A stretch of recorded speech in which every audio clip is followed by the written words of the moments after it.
السلام علیکم ورحمۃ اللہ۔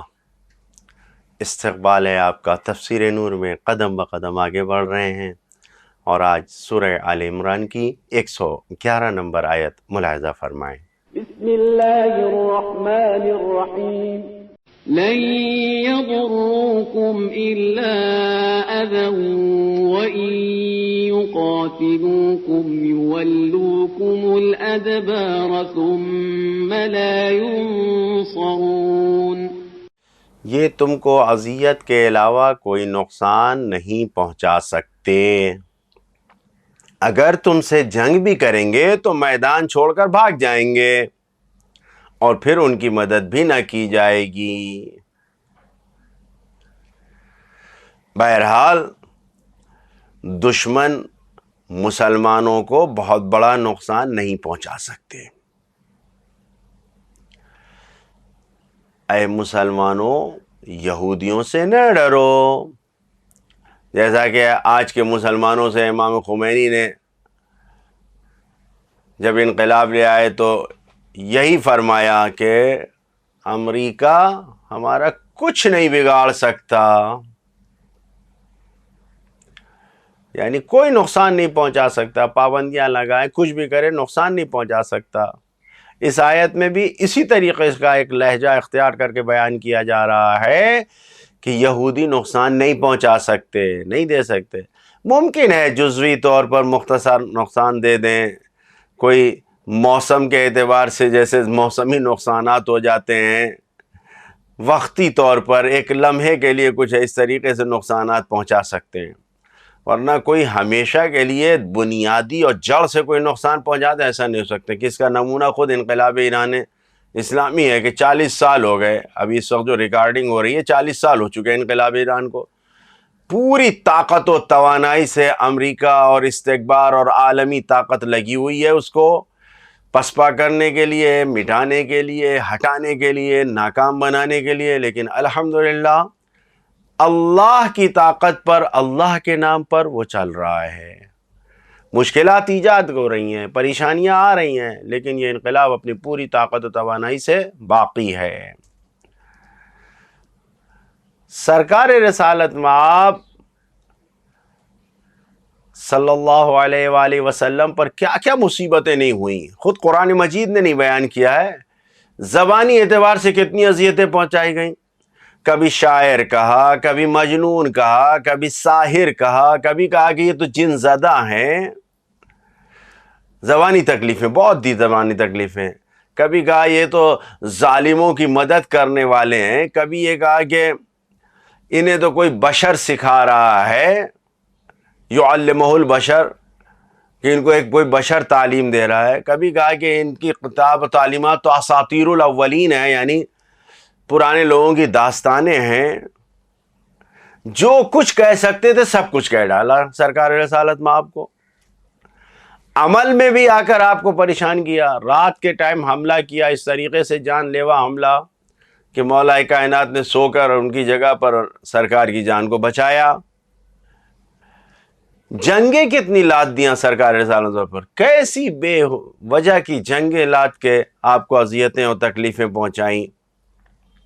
مکے کے دروازے پہ آپ کو لا کر، یعنی وہاں پر آ کے کھڑے ہو کے سب سے کہنے لگے جادوگر آیا ہے، جادوگر آیا ہے، اس طریقے کی تبلیغ کرنا لوگوں میں۔ میدان عمل میں اس طریقے سے ستایا گیا سرکار رسالت مآب کو، وعدہ خلافی کرنا، دشمن کو ہدیہ بھیجنا۔ نجاشی کو ہدیہ بھیجا جا رہا ہے، بادشاہ نجاشی کو، کہ مسلمان جو وہاں گئے ہیں ان کو بھگا دو، یہ مثلاً دہشت گرد ہیں، یہ مفسد ہیں، فساد پھیلانے والے، ان کو نکال باہر کر دو اپنے ملک سے۔ ایسی ایسی تکلیفیں پہنچائی ہیں۔ صلح حدیبیہ کے موقع پر راستہ روک کر کھڑے ہو گئے، پیغمبر اسلام کو مکے میں نہیں آنے دے رہے۔ کون سا کام تھا جو انہوں نے نہیں کیا نبی کریم کے ساتھ؟ خود پیغمبر کی چچی پیغمبر کے راستے میں کانٹے ڈال رہی ہیں، چچا یعنی خود قرآن مجید نے کہا ہے نا وَامْرَأَتُهُ حَمَّالَةَ الْحَطَبِ، خود ابو لہب چچا ہو کر وعدہ خلافی کر رہے ہیں، یعنی چچا وعدہ خلافوں میں ہیں، نبی کی باتوں کو مخالفت کر رہے ہیں، اور چچی جو ہے وہ راستے میں کانٹے ڈال رہی ہیں. کتنی اذیتیں سرکار رسالت مآب کو پہنچایا، لیکن ان اذیتوں کے باوجود بھی ہر روز اسلام پہلے سے بہتر ہوتا گیا، ترقی ملتی گئی، درخشندگی بڑھتی گئی، چمک آب و تاب اسلام کی بڑھتی گئی. اس آیت میں یہی ہے کہ اے مسلمانوں تمہیں اذیت تکلیف نہیں ہوگی. یہ آیت مسلمانوں کو تسلی دے رہی ہے، خوشخبری دے رہی ہے کہ تم اپنے ایمان اور اپنے اتحاد کی بنیاد پر امر بالمعروف کے ذریعے تم نے اپنے آپ کو محفوظ بنا لیا. تمہارا بیمہ ہو گیا ہے، انشورنس ہے پورا کہ تمہارے اوپر کوئی مصیبت نہیں آئے گی. لہذا دشمن کی دھمکیوں سے، ان کے ڈرانے اور دہلانے سے ڈرو نہیں، تم بالکل نہ ڈرو. کیوں؟ اس لیے کہ کامیابی تمہاری ہے، جیتنا تمہیں ہی ہے، تمہاری جیت ہوگی. اور دشمن تو ذلیل و خوار و رسوا ہوں گے، ان کو کوئی عزت نہیں ملنے والی ہے. لہذا اس آیت میں جو پیغامات ہیں، پہلا پیغام یہی ہے کہ حوصلہ بڑھانا چاہیے، ارادوں کو مضبوط کروانا چاہیے، حوصلہ بڑھانا چاہیے. دوسرا پیغام، مسلمان اپنے ایمان کی برکت سے بیمہ ہیں، محفوظ ہیں. یہ ایمان کی طاقت ایسی ہے کہ انہیں ہر گزند سے، ہر آفت و مصیبت سے محفوظ رکھتی. تیسرا پیغام، تمہارے دشمن تمہیں مٹانے کی کوشش کر رہے ہیں، لیکن یہ کامیاب نہیں ہوں گے. ممکن ہے جزوی طور پر بہت تھوڑا کہیں پر کوئی نقصان پہنچا لے جائیں، لیکن کامیاب نہیں ہوں گے تمہیں مٹانے میں. چوتھا پیغام، جو بے ایمان ہوتے ہیں وہ میدان چھوڑ کر چلے جاتے ہیں، بھاگ جاتے ہیں. یولوکم الادبار، جو بے ایمان ہوتے ہیں چھوڑ کر بھاگ جاتے ہیں.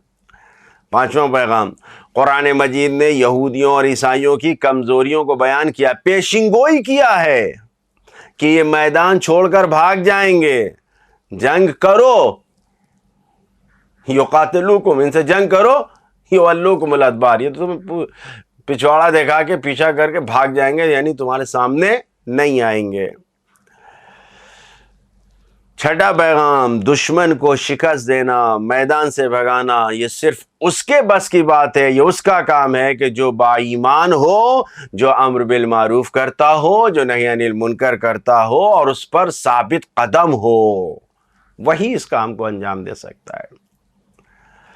ساتواں پیغام، فاسق ہونا، بدکار ہونے سے میدان میں جنگ کرنا انسان کے لیے کمزوری کا باعث بنتا ہے. نہیں کھڑا ہو سکتا جو بد کردار ہے، فاسق ہے، ناکام ہو جاتا ہے.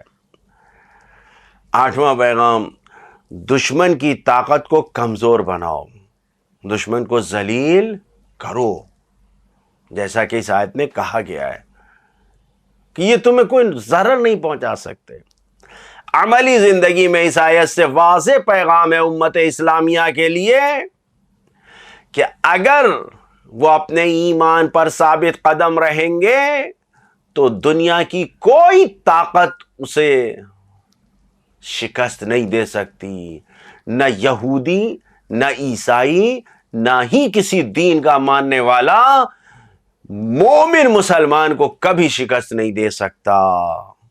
لہذا زندگی میں کسی سے نہیں ڈرنا چاہیے، صرف اللہ سے ڈریں، زندگی کامیاب ہے.